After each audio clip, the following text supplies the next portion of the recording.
Hey everyone, I'm Kimberly from Dirt Floor Fibers and welcome back. I have a little bit of a confession. I may have just received a 10-pound box of poly pellets in the mail, and quite honestly, no regrets. I had a purpose for ordering them though. We have a knit along coming up. I'm really excited. Now, I do a lot of crocheted amigurumi. I don't do a lot of like knit stuffies. But there is another mystery gnome knit along from Schira of Imagine Landscapes. And the theme, get this, the theme is a Beary Cozy Gnome. So they're like, I don't know if it's like bear themed or woodland themed, or I'm not sure. But I was like, you know what? We've got to jump on the bandwagon. People have been loving gnomes for like 2 years now. Have they been big? We've got to make ourselves a gnome. So I'm really excited about that, and I've ordered the yarn. But going to the post office was like Christmas morning because I had a boatload of other things that I also ordered that all came in the mail. So I already told you about my poly pellets. They're in a box back there. They're going to stay back there. It's not as large of a box as I expected. It's like, maybe I should have shown you. It's like, I don't know. I do have poly pellets, the weighted pellets.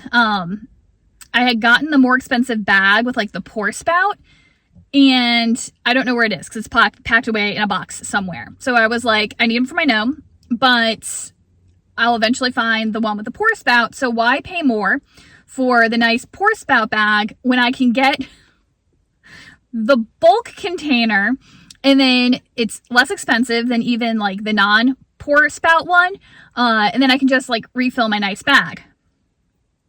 It's going to take me forever to go through 10 pounds of poly pellets, but that's fine because I have them.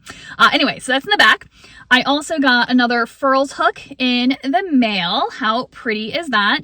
The 3.75 was like the one size where I didn't have either a furls or a O-Fire hook. And I actually didn't even have my like tulip hook in that size either. And so I was like, I need to get a hook that I actually like. So we've got that. So we'll set that to the side. I almost got the raspberry pink one, which is really pretty, but I've been looking at that one for a while, so we decided to go with the one that we've been looking forward to. I just threw that across my cards. Probably wasn't the best choice. Then I had also signed up for the new Outlander mystery, mystery yarn from Dragon Horde, which I'm super excited. I have been loving my Advent scarf from them. I don't know. I think this is the Lore Fingering base, which I think is an 80/20. And that's what I got as my mystery yarn. And I got the sock set. They apparently let you choose. You can do just the mystery color. You can do a sock set. You can do a sweater's quantity. There's options. And then there's a few different bases to choose from as well. And I'm really excited because it finally came in the mail. And I had gone on to look back to see like how they ran their clubs, because I like couldn't find a listing on the website. And so I wasn't sure if you have to like reorder every month or like once you've signed up, you've signed up.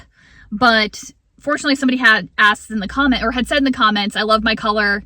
Can't wait to get the next one. And Dragon Horde responded back with basically like a glad you liked it. Our next one's being posted today. So I'm like, okay, so at least I know like when the next one is dropping.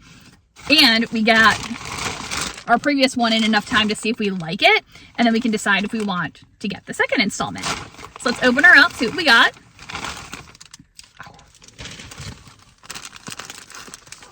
I don't know if you can see that at all, but this is how it's packaged. Okay.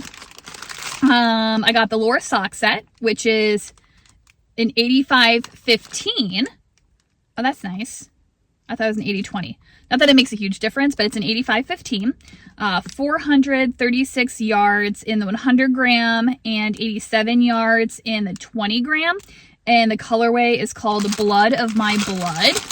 Sorry, this is like the crinkliest packaging ever. I don't know how to get it. It's so seamless. Oh, there it is. I was like, I don't even know where this package starts. Oh my gosh, if that does not scream Outlander, I don't know what does. Like how pretty is that? Do you see like the deep blues and the greens and then the kind of like rusty orange? Oh, And there's stitch markers. I thought there was only one, but there's two. Oh, how pretty. So there's like a little, let's get to focus, a little tartan and then a little leaf. And again, when people say something like there's a free stitch marker or it comes with a stitch marker or whatever, like these are the ones that I like to get. See how they have like the nice little clasp on them? It's not just like a charm on one of the light bulb markers, which you guys know I've ranted and raved about that before. But that is that. Super cute, very excited. Definitely ordering installment number 2. Okay. Set that to the side. Actually, I'm going to put this back in here just until we can go back to the farm to drop her off. And then I'm going to set this to the side somewhere safely because my stitch marker container is somewhere in here. We're going to add it right to my stitch markers. And now for the mystery knit along. So I already told you that it's bear themed, or it's Beary Cozy anyway. And this, I got my set from Emma's Yarn. There are several makers, dyers, whatever you want to call them, who like test knit the mystery knit along. And so they created color kits based on like the mystery knit they had already completed. Now, when you get the pattern, it comes with, right now it just has like the pre-knitting information, and it comes with a list of dyers who have kits. And it's actually really nice because they're separated by region of the world. So you can look to where you live and then get somebody who dyes yarn close by. Now, the project itself is knit in fingering weight, but they also had the option, a few of the dyers had the option to do DK weight, which I was looking around and I didn't see any that like really spoke to me. So I was like, I'll just get the fingering weight one because that's the original and that's what the pattern calls for. They did say though that if you're going to do DK weight, you're going to need more like 40 grams. And actually one of the, I think it was Arcane Fiberworks, I looked at their DK sets. I think it was them. I'm not entirely sure, but yes, I think it was Arcane Fiberworks. And they had a 20 gram in one color, a 33 gram in one color, and then a 40 gram in the third color. So I don't know, do with that what you will. So the one I got though was actually from Emma's Yarn. Look how cute the little symbol is. And I got the Rupert colorway. I really liked the idea of having a super dark chocolate brown. And then I love this little like pop of pink again. Like how pretty is that? And then you needed, well, you didn't need, a lot of the kits included like a neutral as the third color. And so I'm actually really excited that they assigned these colors. So like the color number 1 is Aloha, color number 2 is Roasted, and color number 3 is In Sheep's Clothing, because the pattern was kind of vague. I mean, obviously it's like a mystery, so they can't be too specific, but it had said something like contrast, or your color number 1, which this is my color number 1, should complement color number 2. Color number 2 should have like your biggest like visual interest. And so her colors that she picked, she said that she did a light brown for her color number 1 and then a medium brown for color number 2, which doesn't really give you a lot of information as to what is supposed to go where. And then your third color is like hands, nose, beard, hair, whatever sort of color. So I'm glad that they put recommendations on there because I was having no idea which one of these should be the complement color and which one should be like the main pop of color. So how cute is that?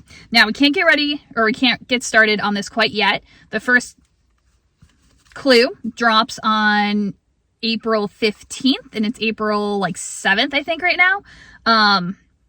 And then the last one drops on the 27th of April. So it's like a week and a half worth of clues. And then I think if you want to like submit for prizes, you have to have all that submitted by May 10th, I think. So it'll be a quick knit along, which I'm also very excited by, because unlike, what do you call it? Like the Stephen West knit along where you want to like poke out your eye with your knitting needle by the time you're done. I'm hoping this is a little smaller and goes a little faster. It's literally not even a full skein of yarn. So very excited about that. All right, so let's go ahead and put this away and I will check in with you on the 15th when we cast on.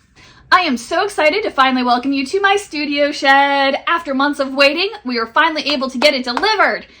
That means that we are like months behind schedule at this point, which is fine. We work with it. We do what we can.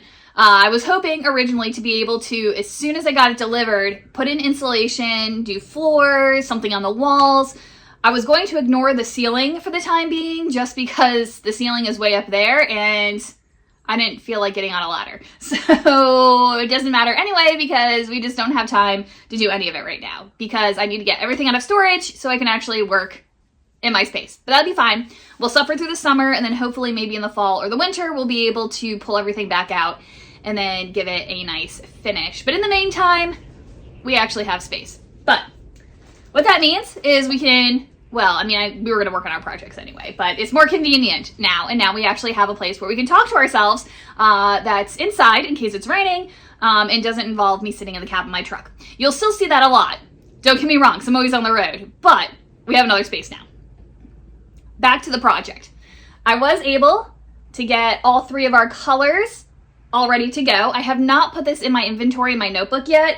Every time I look at it, I think about that, and then I forget and do something else. But we'll actually get it into the notebook before we start our project, which today is Monday, and first clue drops on Wednesday, Tax Wednesday, which is convenient because it'll distract us from taxes. It's fine. But I realized that that project with 3 mini skeins is pretty much a 1 skein project, right? And you're probably like, Kim, where you going with this? Well, if you saw my spring planning video, I had made a plan for how I wanted to handle working through my stash. And so, again, I'm not necessarily trying to like get rid of my stash in 1 year or like, I don't know, whatever it happens to be. Because I'm not really a person that would handle a 0 stash very well. I like to have options and the yarn is pretty and I want to look at it and all of that good stuff. But with my like active stash, which in my inventory video, I talked to you about how I have multiple stashes. In my like right now stash, the things that are more recent that I've purchased that are attached to projects that I'm excited about right now, I really want to work through those because I'm excited about them, right? There are sweaters and tops and shawls and blankets that I actively want to make, but everything's like so overwhelming and trapped away that nothing's getting done. Except we've been really productive this year, so I think it's working so far. But so my plan was that I would always have 1 advent project on the needle or hook. I would have 1 big project, which I could define that however I wanted to. It could be a sweater, it could be a blanket, it could be a large shawl. It doesn't matter, a bigger project. And then a 1 skein project, which my definition is pretty loose. Because I mean, like technically my sock is kind of sort of a 1 skein project because you can make a sock out of 1 skein, but I had the 2 minis because of the different colors on it. It doesn't matter. It's a 1 skein project. And I'm even thinking things like a 2 color shawl or a shawl with like 2 different skeins of yarn. To me, that's close to a 1 skein project. It's small, it's portable. It's not going to take like years off of my life sort of deal. So I'll play with that definition a little bit because you know who made the rules? Me. And I can break them whenever I want because they're my rules. Anyway, not the point. The point is, if I'm going to be starting another 1 skein project on Wednesday, I need to get my current 1 skein project finished. Now, we've already talked about how I have no intention of casting on a second sock right away. I just want to get this 1 sock off the needles, and then that way when we hit sock week in July with Nitty Natty, I can finish the second sock and we'll get off Sock Island and this project will be finished. But I would be happy enough to have this off of the needles so it wasn't in kind of my current active whip pile. I'm getting so close. This is how far I am on the foot. I did not bring out a tape measure. Hang on. All right, so grab my tape measure. I'll have to actually measure better later and not just like over my leg sort of deal. But it looks like I have about 6.5, a little more than 6.5 inches done right now. And I need to get, my foot is about 10 inches, and I think you have to knit until either 2 or 2.5 inches before the end of the toe. So I have to get from 6 to 8.5, which is about 1.5 inches. So it's not too horrible, so it's just that much more. And the last time I had calculated, I don't remember how much I had already done. I figured it would take me like 3.5-ish hours to get to the toe, and then the toe usually goes pretty fast because I'll put that back on double pointed needles and it decreases, and that's not an issue at all. Although I do have to figure out what I did with my toe color. But my goal is to get these off the needle by Wednesday so that we can cast on our mystery gnome absolutely guilt-free. All right, since we're sitting here and chatting, let's go ahead and look at my Advent project as well. This has not been like a focus of any sort, but it's pretty much the one that I pick to grab and go if I know I'm gonna have like a few minutes where I'm waiting for something or I'm sitting in a meeting and I just want something to go around in circles. The Advent Scarf by Emma Carter has been absolutely fantastic. I am up to color number 5, and I just love the way that it looks. It's so soft. I love the colors. This is from my Dragon Horde Advent from this past year. There's like a book club or bookish or book. So it has something to do with books, and each color was named after a different like fantasy type book. But I love the way that that's looking.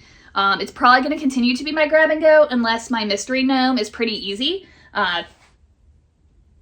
I don't want to have to be like carrying around a pattern or 100 different supplies or things like that with me at all times.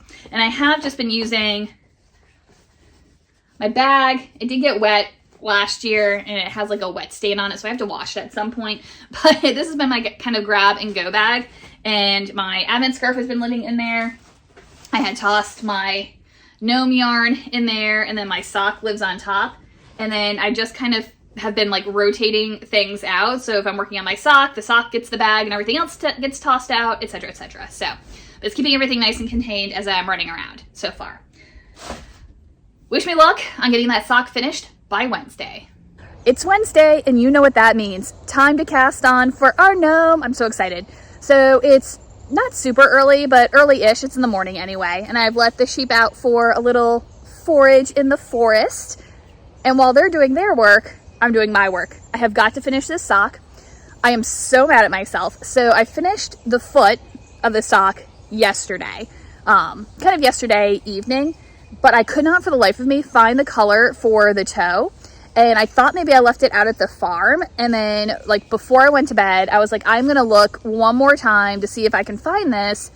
And I found it in like the first place I originally looked. It was just kind of buried deep down underneath the other yarn that was in that bag. And so I was like, I can't go to bed. So that's how much, I can't remember how long I stayed up, but that's how much I got done last night. And then I just, oh, there's mosquitoes out here. Then I just have to finish decreasing and then graft the toe together, and then we are all done with the sock. Now I did make a little bit of a mistake, and so I am going to have to put it in my Ravelry page so I remember, so I do the same thing for the second sock. When I had looked at the pattern, I swear to you, the pattern said knit until like 2 to 2.5 inches before your toe. I want, especially since it's so like stretchy, I want to make sure I had enough like horizontal room to stretch without making it too short.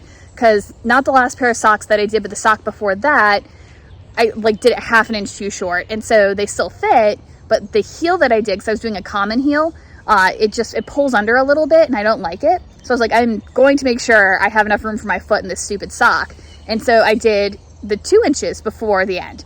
Well, when I looked this morning just to confirm, it's actually 2.5 to 3 inches. So my foot might be 1/2 inch too long, but better too long than too short, I think. So, all right, I'm gonna go figure out where the sheep went and then finish my sock. We just narrowly avoided disaster back there. So when I went to grab the sheep's grain to go put them back in their house because they were all done with their foraging, I sat my sock down on the edge of my truck bed. And when I walked up to the truck to put their water containers back in so I could refill them, like my head saw the sock, and in my head I grabbed the sock. But I got in the car and started driving away and looked over and I was like, where's my sock? I left it on the edge of the truck. Fortunately, it was still there. I had only gone like 50 feet. I would have cried, guys. I would have cried. It is just after 10 o'clock and we have a completely finished sock, guys. I am so proud of myself. So I hate grafting to the point where I actually have a couple pairs of socks where I did a 3-needle bind off across the top instead, which actually is not horrible. It creates a ridge, so visually it's not the neatest thing in the world, but the ridge is on the outside, so you can't feel it on the inside. It doesn't rub on the edge of my toe. It makes a really, really sturdy end of a toe. But I was like, no, you need to follow the pattern and you need to graft. So my first instinct was to just put it on some waste yarn and go back and graft later so I could have my needles back so I could start my gnome. But I was like, no, you need to actually just get your toe, just get your toe done. Like, it's not going to take you that long. So I pulled up the Stephen West grafting video, followed his tutorial, super easy. When I was done, I was like, wow, this looks like trash. This is the exact reason why I hate grafting. But then I was like, let me grab my tapestry needle and I'm just gonna snug up some of these stitches, see what I can do. Now it's like, it's not perfect. It's perfect enough though. It's not focusing, but anyway, I think it looks pretty darn good. I'm pretty proud of that. And then of course I turned it inside out so I could tie it off, and I was like, I can go back and finish weaving in the ends later. I wove in all of my ends, guys. Like, I had already done yesterday when I had finished my foot and then couldn't find my toe color. I sat and wove in all the ends up here. So that meant that I just had my ending end and then where I changed my color down here. So all woven in, just ready to be blocked. And then I was absolutely terrified that this sock was not going to fit, because look how like narrow that looks. I mean, there's a good stretch to it because it's 2x2 ribbing, but it still looks pretty narrow. And when I had tried trying it on while it was still on the needles, it felt like in this area it was super tight. I got up the guts to put the sock on. It fits perfect. It is a perfect, the length is right, the width is correct, they're perfect. And so now I can dive into my gnome guilt-free. The clue is out. There are tutorials to watch. Let's get a cast on. So I'm still glad that I finished my sock, but I have to admit I'm feeling a little anticlimactic. I'm already finished with the day one clue, which looks like this. So clearly we have a beard with a little nose. I think I'm gonna have to keep kind of messing with the nose bobble just a smidge. I feel like this is the first time I've done an I-cord bobble and I like the way that it looks. I think I'm just gonna have to play with it to make it look like gnome-like.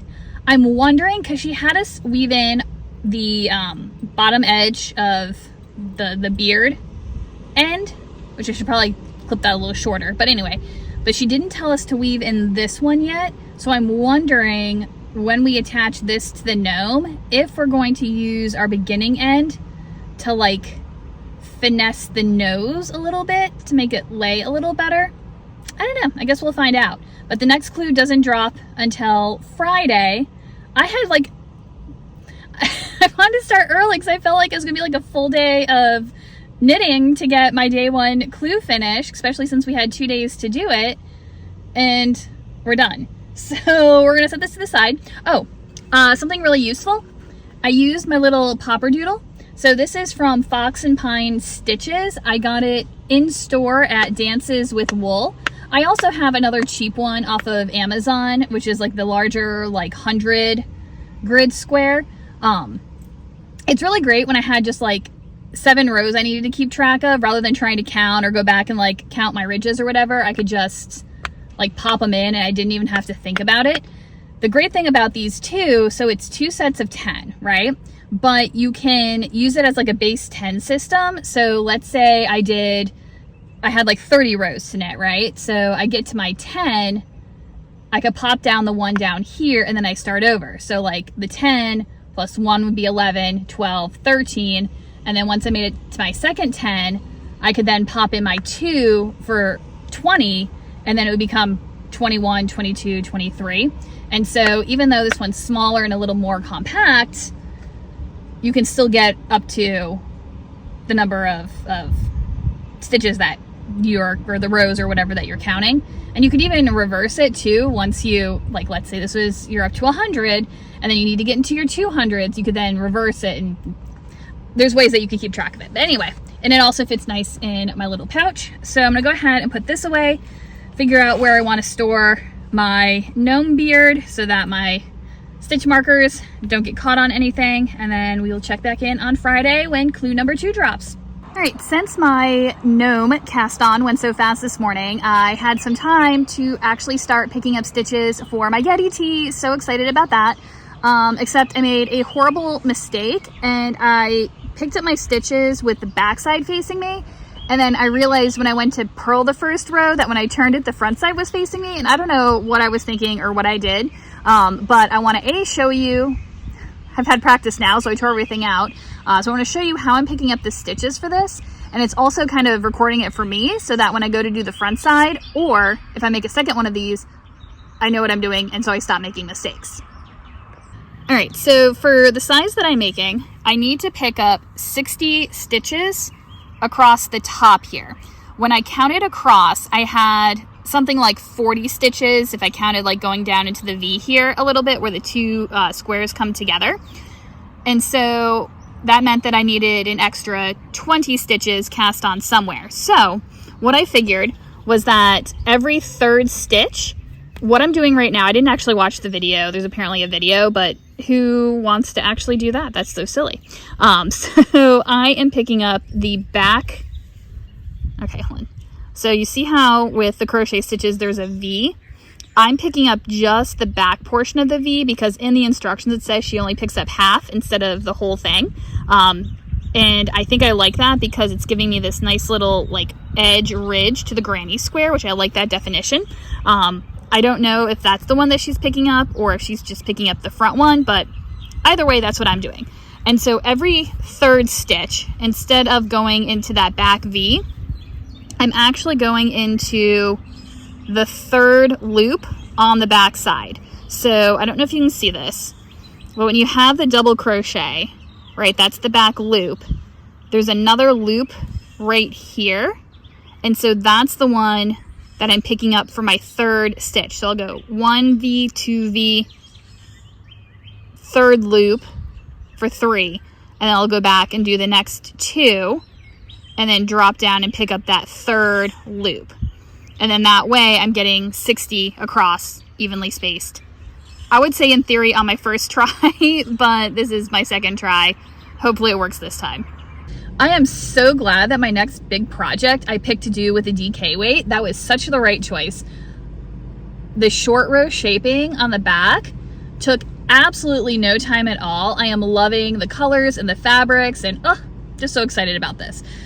The only question I kind of came across is there's the instructions for how to work the short rows, and then you're supposed to work them like X number of times. But then when you get to the end of like the last row, it just says like to knit flat for X number of inches. But the question I kind of had is, so the actual like instructions for the row is to knit 8 stitches past your last DS and then turn. Well, on the last one, do I turn before I start knitting flat and do like complete that short row? Because you would have to work the DS on the other side going back the other direction, but it's like not really in the instructions.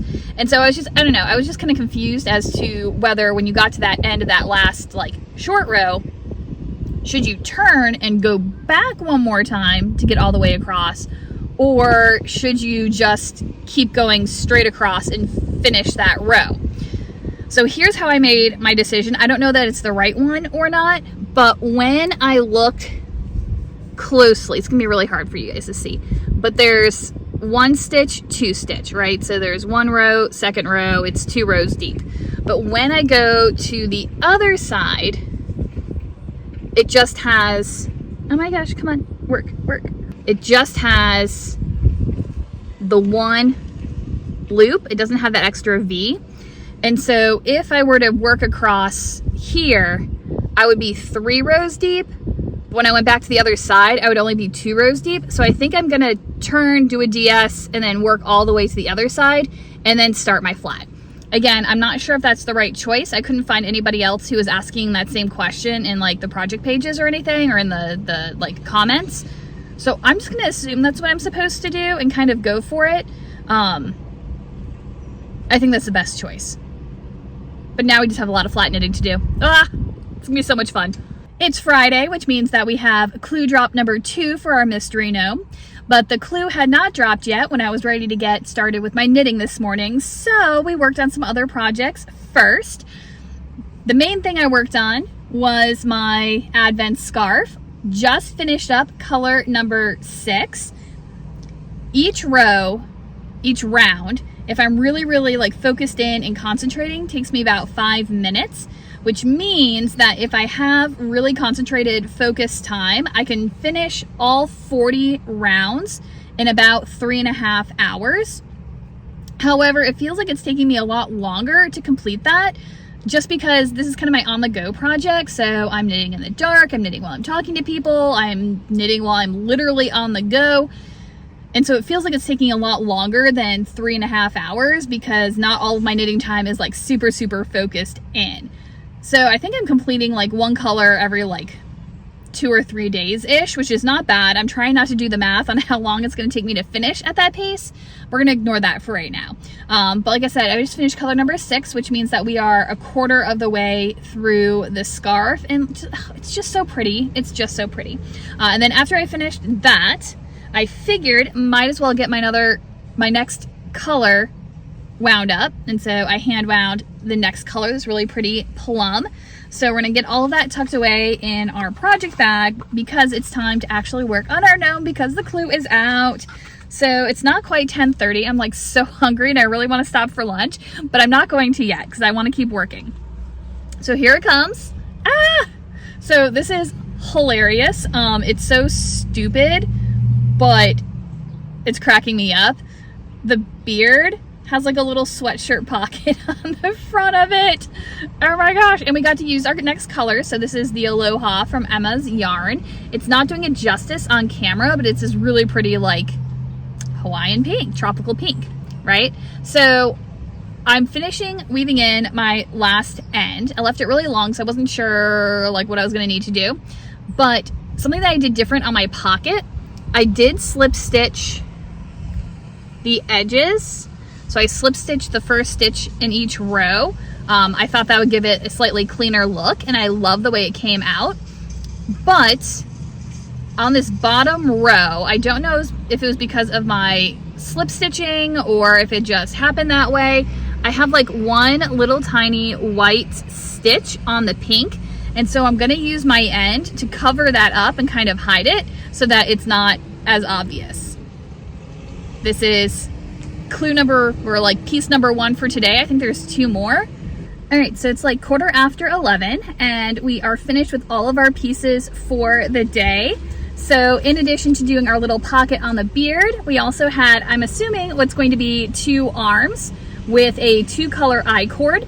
It's really interesting because I've never actually done purl stitches on an I-cord before, but I think it turned out really cute. I love how it looks like a little wristband around the edge of your sweater.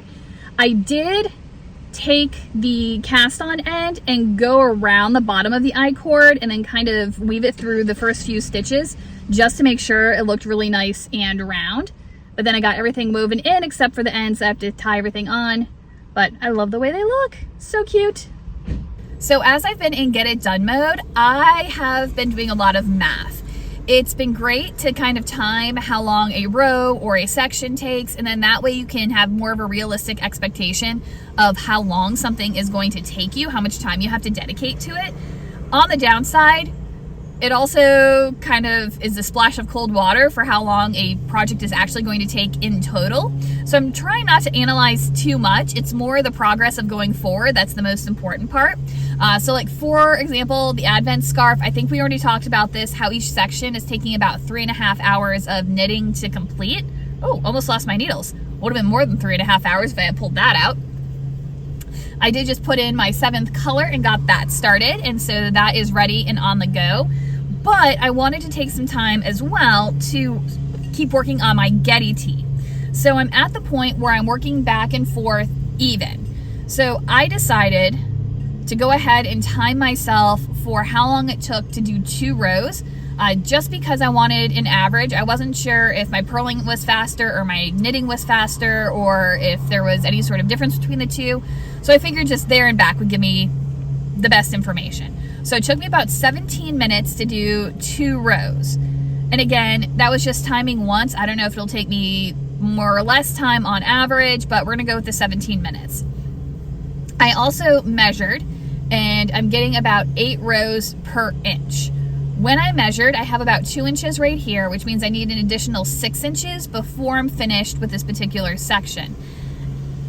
And so, 8 rows per inch. I did 2 rows for 17 minutes. So I did 4 times 17 times 6. Does that sound like math that makes sense? Anyways, the final calculation is that it would take me about almost 7, like 6.8 hours of knitting to finish my last 6 inches, which that seems like a lot of time. And so that's a little discouraging. So I was more like thinking, yeah, I can totally get the back done in one day. In theory I could, but that'd be a lot of time spent knitting. So we are not gonna worry about that. We're just gonna keep working on it, but we'll know that we've got almost 7 hours of knitting before we're ready to move on to the next section. It's Sunday and thus the end of the week. I came out to the park to have a lovely outside knitting time, to be able to sit and look at the water, film somewhere other than inside the truck. It's been raining all day. We've had a cold front come through. It was literally 90 degrees yesterday, and I think it's like 50 or 51 right now. It is so stinking cold. And to make matters worse, the rain that we're getting, the rain's not the issue. We need the rain. But it's basically just hard enough to turn all of the pollen into a yellow paste rather than actually wash it away. So I'm hoping at some point it like downpours and we can get some of this pollen taken care of. But right now it's really peaceful with it being a little chilly, the sound of the rain. I can still see the water, which is nice, but yeah. I just want to do a little recap for the week because I feel like we have been so productive this week that I've got to show it off. So number 1, we do have our finished object. If you guys remember from like 30 seconds ago in the video, we have finished one of our socks from the Archivist socks. Really excited about this. Not planning on casting on the second sock for a while. I do want to update my Ravelry page though, just so I can remember how long I made the foot. I mean, I guess I could measure it again next time, but I think it's better to have it in my notes just to be on the safe side.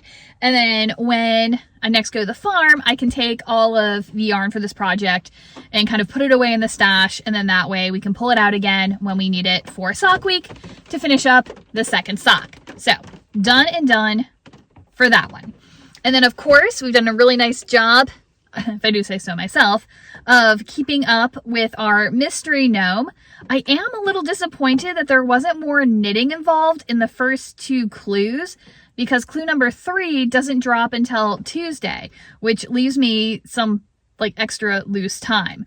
But we've got our beard with our little sweatshirt pocket, and then our, I'm assuming, arms done as well. So those are all finished and ready to go, and I am just trying to keep these in a place where I'm not going to lose them. That's my biggest concern right now. And then I had calculated that it was going to take me like almost 7 hours to, after the short rows, finish the back of my Geddy tee. Looking at it, and I did actually cut off a couple of minutes. Next time I timed myself for my rows, instead of taking 17 minutes, it took 15 minutes. Not that that makes like a big difference over time. However, you know, still feels kind of good, especially since this yarn was a little tricky to work with. I mean, not like tricky, but it is a little bit more of a loose ply. So it does split a little more easily. And it also has the mohair in it, which makes it a little stickier on the needles. So it wasn't obnoxious to work with. It's not one of those things where I'm like, I'm never working with this again. I did like it. It just took a little bit longer. But with knowing how long it was going to take to finish the back of my t-shirt, I was like, it's going to take like 3 days for me to do that much knitting. Well, apparently not, because I've been doing really, really good with setting aside a big chunk of my morning. Basically, my mornings consist of hanging out with the sheep and knitting. And then no matter how late I'm done with work, I try to at least knit or crochet through one Netflix episode. So I'm getting like an hour of knitting done at night as well. And I finished the back. look at that. So it is 8 inches. I have measured it like 12 times just to make sure, but it is like 8 inches on the dot.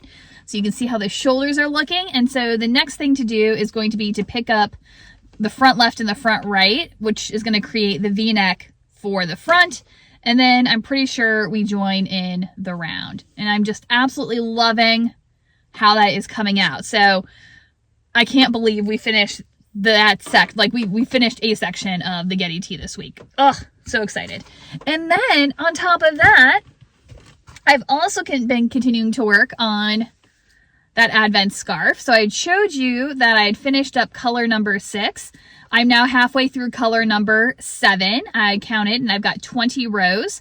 And so 3.5 divided by 2.